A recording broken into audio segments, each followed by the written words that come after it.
মহাষষ্ঠীর দিনে বিশালগড় নিউ মার্কেটে মুদির দোকানে প্যাকেটিং সরিষার তেল চুরি করতে এসে পুলিশের হাতে আটক কুখ্যাত নেশাগ্রস্ত চোর। উত্তম মধ্যম দিয়ে তুলে দেয় পুলিশের হাতে।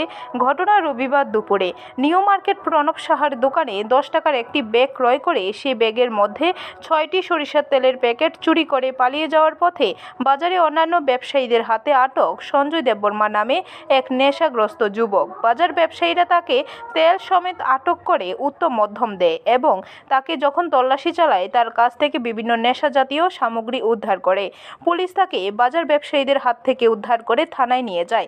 নেশার টাকার জোগাড় করতে এই সমস্ত চুরির কাণ্ড সংঘটিত করছে চোরের দল। ওই তো আমার তো একটা 10 টাকা দামের ব্যাগ কিনছে, তো এই আজা দাও পূজার বাজার না, তো আমি এখান থেকে দোকানদারি করতেছি বীর এফআইতে এদিকে ঢুকিয়া এফআইটির থেকে 5টা তেল লইয়া 6টা তেল লইছে লইয়া যাইতে বলেছে। আমি দেখছি না, ওই যে আলু বিক্রি করে কে দেখছে, দেখে যখন যাইতে বলছে তাতে ধরছি।